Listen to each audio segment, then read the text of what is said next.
नमस्कार। बंगाल का संदेश लेकर हाजिर हैं। मैं हूं अदिति राजपूत। क्या आबादी का गणित हमेशा एक जैसा रहता है या राजनीति की केमिस्ट्री उसे बदल देती है? अगर हम बंगाल और असम के चुनाव की बात करें तो एक विरोधाभास यहाँ पर नज़र आता है। असम में जहाँ मुस्लिम आबादी 34 से 40% के आसपास है, लेकिन 10 सालों से बीजेपी की सत्ता है और तीसरी बार भी बीजेपी बड़े पुरजोर तरीके से सत्ता में वापसी की तैयारी कर रही है। वहीं अगर हम पश्चिम बंगाल की बात करें तो 27 से 32% के आसपास मुस्लिम आबादी है, लेकिन यहाँ पर बीजेपी लंबे प्रयासों के बाद भी अब तक सत्ता में नहीं आ पाई है और टीएमसी यहाँ पर लगातार सत्ता में बनी हुई है। और एक बार फिर ममता बनर्जी की कोशिश यही है कि जो एक मुश्त होकर मुस्लिम वोटर्स उनके साथ आए थे, एक बार फिर से साथ आए। तो यहाँ पर हम समझने की कोशिश करेंगे कि ये जो आबादी का गणित होता है ये आखिर काम कैसे करता है। क्या सिर्फ वोट प्रतिशत होता है या जो रणनीति होती है, जो नैरेटिव सेट किए जाते हैं, वो सब कुछ इन चुनाव को यहाँ पर असर डालते हैं। तो हम बात करेंगे। हमारे साथ दोनों खास मेहमान मौजूद हैं। अजीत कुमार झा सर हैं जो पश्चिम बंगाल की राजनीति को बहुत करीब से देख रहे हैं। हमारे साथ महुआ चैटर्जी हैं जो एक्सपर्ट हैं, सालों से वो चुनाव कवर करती आ रही हैं। अजीत सर, सबसे पहले मैं आप ही के पास आऊँगी। यहाँ पर किस तरह से देखा जाए, हम जब असम और पश्चिम बंगाल दोनों को देखते हैं, बिल्कुल अलग यहाँ पर मुस्लिम मेजॉरिटी है, लेकिन बावजूद उसके सत्ता के जो समीकरण हैं वो बदले वो नज़र आते हैं। आप किस तरह से इसे देखते हैं? अदिति, दोनों राज्यों में एक बहुत बड़ा फ़र्क है।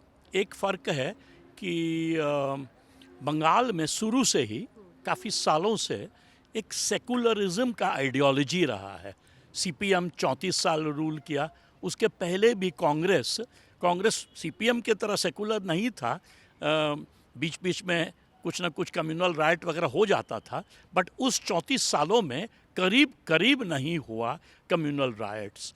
और उसके बाद तृणमूल आया, ममता बनर्जी आई। तो ममता बनर्जी भी एक तरह से कहेंगे कि सीपीएम का जो इंफ्रास्ट्रक्चर था उसको इनहेरिट की और वो भी उसको मेंटेन करने की कोशिश की। उसका दूसरा कारण है कि दोनों राज्यों में, असम में भी और बंगाल में भी, इमिग्रेशन का दौर बहुत लंबा रहा है बांग्लादेश से। और ख़ासकर मुस्लिम पहले आते थे, साथ ही साथ अब तो मटुआ भी आते हैं और भी लोग आते हैं। दोनों जगह है।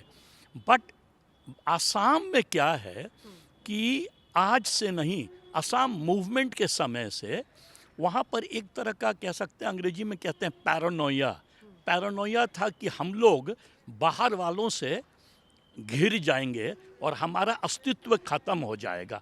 इनफैक्ट हिमंता बिस्वा शर्मा हमेशा कहते हैं कि दिल्ली वाले इस बात को समझते नहीं हैं। हमारा जो है सर्वाइवल का पॉलिटिक्स है। बंगाल में ये आज तक कभी नहीं हुआ। पहली बार भाजपा आने के बाद जो है ये जो होल एक इशू आया कि ये बाहर वाले जो आ रहे हैं बांग्लादेश से, वो आके बंगाल की राजनीति को डिस्टर्ब करेंगे। पर इसके पहले याद रखिएगा, बंगाल में आज से नहीं, 47 से ही लोग आए जा रहे हैं। और उसके बाद 71 के बाद भी आए हैं, 71 के पहले भी आए हैं और तरह तरह के लोग आए हैं। पर उसको हमेशा वहाँ की जो राजनीति थी सीपीएम के टाइम में और तृणमूल के टाइम में, उसको समावेश कर लिया अपने में। अब है क्या कि बीजेपी उसको उलट के कहती है, अरे ये तो अपीज़ करते हैं घुसपैठियों को। अब ये नया एक नैरेटिव बना है, पर इसके पहले यही नैरेटिव था। बट असम में जो मैंने कहा कि असम मूवमेंट जो खड़ा हुआ था वो इसी पर हुआ था कि बाहर के लोग आ रहे हैं। ये नहीं था कि खाली बांग्लादेश से आ रहे हैं, ये था कि नॉन असमीज़ आ रहे हैं। इनफैक्ट उस ज़माने में कहा जाता था अली कुली बंगाली। अच्छा। अली हो गया मुस्लिम, कुली हो गया बिहारी यानी यूपी, और बंगाली। तो तीनों थ्रेट माने जाते थे। क्यों? क्योंकि असम का पॉपुलेशन इनसे डिस्प्लेस हो जाएगा। अब वो जो है उसको हिमंत बिस्वा शर्मा एक नया इशू बना दिए हैं। वो कहते हैं मियाँ मुस्लिम और दूसरा कहते हैं असमीज़ मुस्लिम। और मियाँ मुस्लिम कौन है भाई? तो मियाँ मुस्लिम उनके अनुसार वो मुस्लिम है जो इलीगली आया है, जो घुसपैठी है। और आप जानते हैं, आप आगे भी बात करेंगे, पर उनका टारगेट है बार बार मियां मुस्लिम। और ये आपने अच्छा जिक्र किया अजीत सर यहाँ पर, क्योंकि एनडीटीवी के ही कॉन्क्लेव में हेमंत बिस्वा शर्मा ने ये भी बताया था कि जो उनके ऊपर एलिगेशन लगते हैं कि वो मुसलमानों के अगेंस्ट चल रहे हैं या उस तरह से उनके खिलाफ वो बयान दे रहे होते हैं, उस पर उन्होंने कहा था कि मेरा जो ड्राइवर है वो दशकों से मुसलमान ही है। ये उन्होंने कहा था। और उन्होंने कहा था कि जब नीतियों की बात आती है तो मैं भेदभाव नहीं करता, लेकिन वो घुसपैठियों को लेकर एक अलग, उन्होंने जो टर्म आपने बताया मियाँ मुस्लिम, वो यूज़ करते हुए नजर आते हैं। और उन्होंने उनको किसी ने शायद पूछा उसी इंटरव्यू में या कहीं और कि आप मुख्यमंत्री हैं, आप इस तरह से बोलते हैं तो वायलेंस हो सकता है। तो उन्होंने कहा मैं कभी नहीं कहता हूँ वायलेंस करने, तो भाई क्या आप फिर यूज़ क्यों करते हैं? तो उन्होंने एक कहीं स्टेटमेंट दिया, पता नहीं कहाँ दिया था, अनऑफिशियली, कि रिक्शा वाला यदि आपसे 5 रुपया मांगे, यदि मियाँ मुसलमान है तो उसको 4 रुपया ही दीजिए और बाकी को 5 रुपया दीजिए। तो भाई सवाल उठता है, उनसे कोई सवाल किया कि पहचानेंगे कैसे कि वो मियाँ मुसलमान है कि असमीज़ मुस्लिम है कि हिंदू है? तो उन्होंने कहा कि हम असमीज़ सब इसको पहचानते हैं, बाहर वाले आप लोग नहीं पहचानेंगे। तो ये जो इशू है ना, इसका एक जस्टिफिकेशन कह लीजिए ये है कि आसाम मूवमेंट के समय से ही ये बहुत बड़ा इशू है कि एग्जिस्टेंस का सवाल, सर्वाइवल का सवाल, ये क्वेश्चन बंगाल में नहीं है। वैसे महुआ इस पर ज़्यादा एलाबोरेट से बात कर सकती है। चाहूँगी कि यहाँ पर हम किस तरह से देख रहे हैं, क्या ममता बनर्जी की ये स्ट्रैटेजी है कि महिलाओं को, ग्रामीणों को और जो भी अलग अलग तबके हैं जिनकी हम बात करते हैं, जो मुस्लिम वोटर हैं, उनको वो मजबूत तरीके से जोड़ती हुई नज़र आ रही हैं? और इसके ऑपोजिट असम में क्या मुस्लिम वोटर बिखरा हुआ है इसलिए बीजेपी सत्ता में आ जाती है, और इसके ऑपोजिट पश्चिम बंगाल में हो रहा है? देखिए, अभी अजीत जी ने बड़ा इलेबोरेटली इस चीज़ को समझाया, और आपको वो 80s का जो बंगाली खदाओ मूवमेंट था, जो बंगालीज़ का काफ़ी मेजर पॉपुलेशन असम में हुआ करता था उस समय, चाहे वो हिंदू हो या मुसलमान हो, वहाँ से बहुत सारे बंगालियों को निकाला गया था वो मूवमेंट के वजह से। तो वो मूवमेंट का, ये मैं इसलिए इतना पीछे वापस जा रही हूँ इस बात के लिए कि वहाँ पे ऑलरेडी वो सर्वाइवल का इशू उन्होंने खड़ा किया था उनके तरफ से, क्योंकि नौकरी, क्योंकि लैंड जो जिसमें आप उगाते हैं, ये सारे चीज़ों का जो उनको लगने लगा कि पॉपुलेशन का वजह से उस पे जो स्ट्रेस है, उसमें सबसे पीछे असम के जो ओरिजिनल लोग हैं वो, और उनको सबसे ज़्यादा उसमें परेशानी हो रही है। तो और उन दिनों में तो नौकरियों को लेके सबसे ज़्यादा समस्या था उनके लिए। तो ये सारा जो मूवमेंट है ना, वो असमीज़ वर्सेस नॉन असमीज़ जो मूवमेंट है असम का, वो बहुत पुराना है। और उसी को आगे ले जाके हेमंत बिस्वा शर्मा ने, क्योंकि जब से उन्होंने बीजेपी में ज्वाइन किया, पहले तो वो कांग्रेस में हुए करते थे, जब से उन्होंने बीजेपी में ज्वाइन किया, बीजेपी का ये मुद्दा रहा है, क्योंकि असम से लगा हुआ बॉर्डर बांग्लादेश का भी है। तो वो बोलते हैं कि वहाँ से लोग आ जाते हैं और हमारे यहाँ ज़मीन में बस जाते हैं और फिर वहाँ वापस नहीं जाते हैं, तो हमारी ज़मीन जा रही है, हमारी डेमोग्राफी चेंज हो रही है, ये उनका कहना है। ये नैरेटिव के साथ हेमंत बिस्वा शर्मा जुड़ गए जब वो बीजेपी में आ गए और चीफ मिनिस्टर बन गए। तो उसी नैरेटिव को आगे ले जाते हुए वो आज के दिन में भी इसी कैंपेन को उन्होंने आगे रखा है, और यही कैंपेन वो चलाते हैं कि इसलिए हो रहा है कि मुसलमान हमारे यहाँ। लेकिन ये जो एक मुसीबत है, वहाँ भी बांग्ला बोलता हुआ मुसलमान वहाँ के डोमिसाइल बहुत सालों से जो बांग्लादेश से नहीं आया है, क्योंकि बहुत बंगाली भी वहाँ सालों से बसे हुए थे उस प्री इंडिपेंडेंस समय से, तो उसमें भेदभाव आप कैसे करिएगा? वो जिनको आज मियाँ मुसलमान बोल रहे हैं, मेरे मन में तो ये प्रश्न है कि आप उनमें कैसे भेदभाव करेंगे? जो असमीज़ बोलते हैं वो ठीक है, आप उनको 2 लाइन पूछ के आप फ़र्क कर सकते हैं, लेकिन जो बांग्ला बोलने वाला मुसलमान है और वो वहाँ रहन सहन उनका रह चुका है सालों से, वो बांग्लादेश से आए हैं या वो पश्चिम बंगाल जिसको हम आज कहते हैं उस तरफ से जाके धुबड़ी वगैरह ये सब जगह का शायद 200-300 साल से रहने वाले मुसलमान हैं, आप इसमें कैसे फ़र्क करेंगे? ये एक समस्या है। ठीक है अजीत जी, यहाँ पर क्या जो बीजेपी का नैरेटिव है वो असम में ज़्यादा असरदार साबित हो जाता है और वहीं पश्चिम बंगाल में वो नैरेटिव उतना काम नहीं आता है? क्योंकि सीए एनआरसी जैसे मुद्दे तो दोनों ही राज्यों में आ रहे हैं, भले ही असम में वो मुद्दा ज़्यादा जोर शोर तरीके से उठाया जाता है, लेकिन असर ज़्यादा यहाँ पर कर पा रहा है वो नैरेटिव? एक एक इसका, हाँ, बहुत अच्छा सवाल है।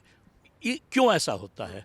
एक बहुत ही सिंपल इसका जवाब है कि असम में फाइट है कांग्रेस और भाजपा के बीच, है ना? और सच पूछिए तो कांग्रेस और प्रीवियस कांग्रेस लीडर्स जो कूदक के आ गए भाजपा में, तो उसके बीच फाइट है। वहाँ पर जो तीसरे जो पार्टीज़ हैं, यूआईडीडीएफ वगैरह, वो वीक है, बहुत स्ट्रॉन्ग नहीं है। एक वहाँ पर और हैं लेफ्टिस्ट, एक बड़े नामी असामी लीडर हैं, पर वो भी, उनका भी रीच कम है। यहाँ पर क्या है, माने उस मामले में वेरी डिफरेंट वेस्ट बंगाल में, कि मेन फाइट है बीजेपी वर्सेस ममता। और ममता जो है वो नॉर्मल लीडर नहीं है, ममता जो है कैरिज्मेटिक लीडर है, हाँ, कैरिज्मेटिक लीडर है। और उनका जो एक कंट्रोल है बंगाल के ऊपर, ज़मीन पर, उसको इनफैक्ट पॉलिटिकल साइंटिस्ट्स उसको एक्सप्लेन करते हैं तो वो एक नया फ्रेज यूज़ करते हैं एकेडमिकली, कहते हैं पार्टी सोसाइटी। बंगाल जो है वो पार्टी सोसाइटी है, मतलब समाज जो है वो पार्टी के बल पर चलता है। पार्टी जो है वो सारे क्लब्स और मोहन बागान, ईस्ट बंगाल वाले जो क्लब्स होते हैं या और भी जो लोकल क्लब्स हैं, उस पर पार्टी का कंट्रोल रहता है। असम वैसा नहीं है।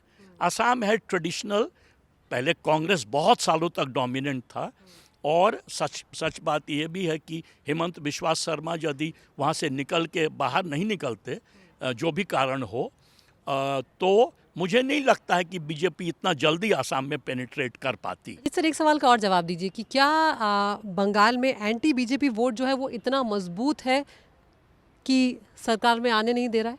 हाँ हाँ, बिल्कुल है। उस पर इनफैक्ट महुआ बाद में ज़्यादा अच्छा बता पाएगी, पर उसका एक कारण है कि बंगाल का एक यूनिकनेस है। बंगाल जो बंगाल जो as oppose to Assam, Bengal में जो कास्ट जो होता है ना, जाति, वो इम्पोर्टेंट नहीं है। बंगाल में क्लास इम्पोर्टेंट है।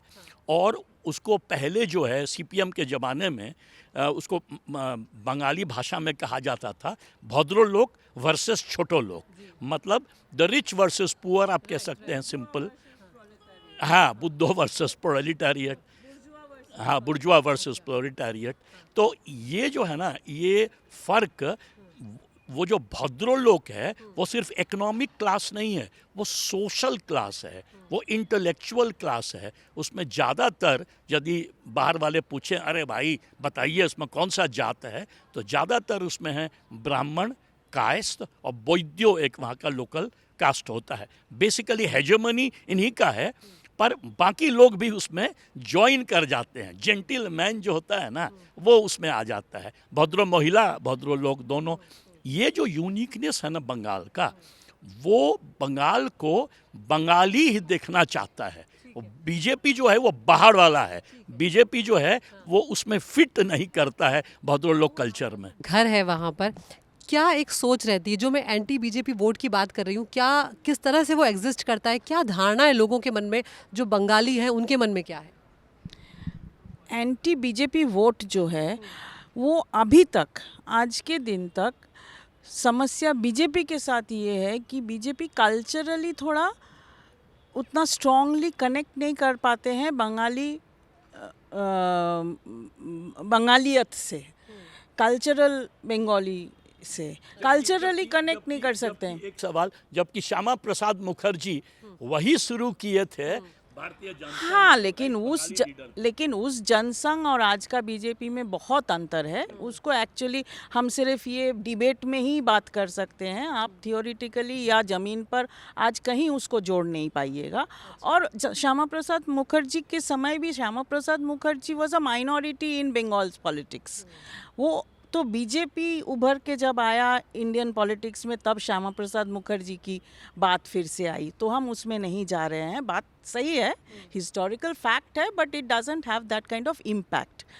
पॉइंट ये है कि आप जो पूछ रहे हैं कि क्यों बंगाल में अभी तक बीजेपी के लिए उतना सपोर्ट नहीं है, वो इसलिए है कि बंगालियों में सपोर्ट कम है, और जो हिंदी भाषी या नॉर्थ इंडिया के बसे हुए लोग, और बसे हुए मतलब वहाँ पे लोग बहुत सालों सालों से बसे हुए लोग हैं, प्री इंडिपेंडेंस बसे हुए लोग हैं, तो उन लोगों के अंदर, क्योंकि बीजेपी बहुत ही मतलब कोर से जो है ना नॉर्थ इंडियन पार्टी है, तो कहीं ना कहीं वो कल्चरली कनेक्ट करते हैं। जैसे कि मैं बोलूं कि अगर बीजेपी हनुमान जयंती को बढ़ावा दे रही है, तो हनुमान जयंती तो कोई बंगाली कभी सेलिब्रेट नहीं करता था, क्योंकि ये सारा हमारे इतना बड़ा देश में ना, हिंदुइज्म में भी पूरा रीजन का अलग अलग आइकॉन्स, अलग अलग सेलिब्रेशंस हैं। हो गया कि बीजेपी कम से कम ये कल्चर तो लेकर आ गई कि अब सब कुछ वहाँ पर कुछ इस तरह से मनाया जा रहा है। नहीं, लेकिन हमने देखा रामनवमी पे, हमने देखा झगड़े चले ही आ रहे हैं हर चुनाव पर चले आ रहे हैं, लेकिन वो प्रोसेशन में अगर आप देख लीजिएगा माइन्यूटली कि लोग कौन हैं और आगे कौन चल रहे हैं, वो सारे ज़्यादातर हिंदी भाषी लोग हैं। अच्छा।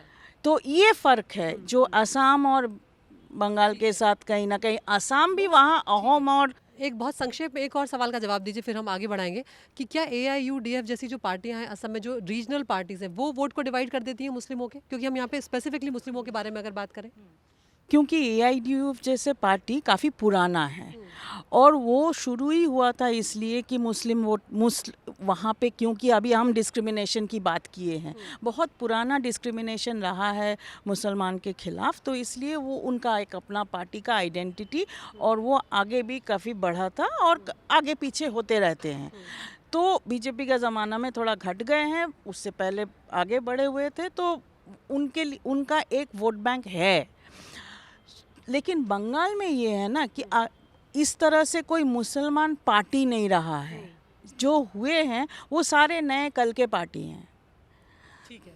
तो ये फ़र्क है, और इसलिए मुसलमान आम पार्टी के लिए वोट करती है वहाँ पर, ना कि ये सिर्फ मुसलमानों का पार्टी अगर कह के आप उतरेंगे मैदान में, तो अभी तक तो मुझे लगता है आपको बहुत सारा ये नहीं मिलेगा वोट। मैं आखिरी सवाल पूछ रही हूँ अजीत जी आपसे यहाँ पर कि क्या संगठनात्मक रूप से बीजेपी अभी भी उस तरह का जनाधार या उस तरह का संगठन नहीं बना पाई है पश्चिम बंगाल में? एक कमज़ोर पार्टी है TMC के मुकाबले, हालांकि पहले के मुकाबले बहुत बदलाव आया है। 3 राज्य को लीजिए, बिहार, बंगाल, असम, यहाँ जो बीजेपी का जो कह सकते हैं ऑर्गेनाइजेशनल स्ट्रक्चर है, वो बाकी बीजेपी का जो ऑर्गेनाइजेशनल स्ट्रक्चर है हिंदी हार्टलैंड में, वहाँ से बहुत अलग है। तो बीजेपी मध्य प्रदेश में अपने बूते पर जीतता है, राजस्थान में भी अपने बूते पर, उत्तर प्रदेश में भी।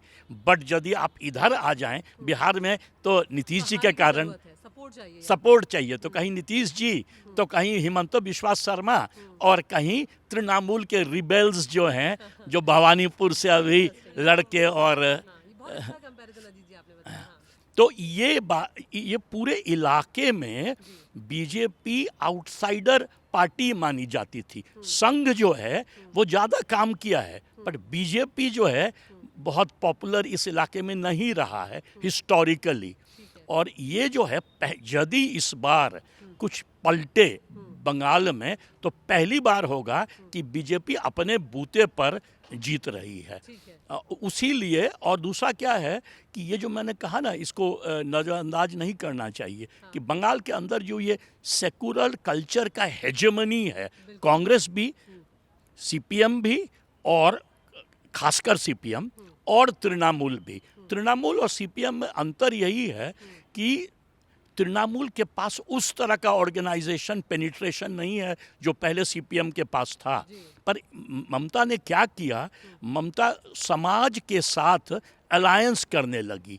जैसे कि मान लीजिए मटुआ को ले लीजिए, तो मटुआ से नेगोशिएट करती थी, गोरखा से नेगोशिएट करती थी। CPM ये नहीं करता था, CPM का अपना ट्रेड यूनियन सब जगह था। तो ये कुछ लोगों का कहना है कि ममता इससे एक नए राजनीतिक एक तरह से इंडिकेशन बढ़ा है। वो क्या राजनीति है? वो जगह देता है आइडेंटिटी पॉलिटिक्स को, और उसी के कारण बीजेपी पेनिट्रेट किया जा रहा है उसका एक दूसरा एंगल देख के। ठीक है, बहुत बहुत इंपॉर्टेंट है, और ये फैक्टर्स आगे आने वाले चुनाव जैसे जैसे नज़दीक आएंगे उसमें हमारे सामने आएंगे कि फैक्टर्स किस तरह से काम कर रहे हैं, किस तरह से बीजेपी क्या संगठन को और मजबूत करते हुए पेनिट्रेट कर पा रही है पश्चिम बंगाल में, क्या वो इन वोटरों को अपने साथ ला पा रही है। ये देखना बहुत दिलचस्प होने वाला है, क्योंकि इस बार एंटी इनकम्बेंसी फैक्टर जो है वो भी बहुत स्ट्रांग है ममता बनर्जी के अगेंस्ट, क्योंकि 3 बार वो सत्ता में रह चुकी हैं लगातार हैं। तब देखना होगा कि चुनाव का क्या कुछ होगा। 4 मई को नतीजे आएंगे, थोड़ा इंतजार हमें करना होगा। नमस्कार।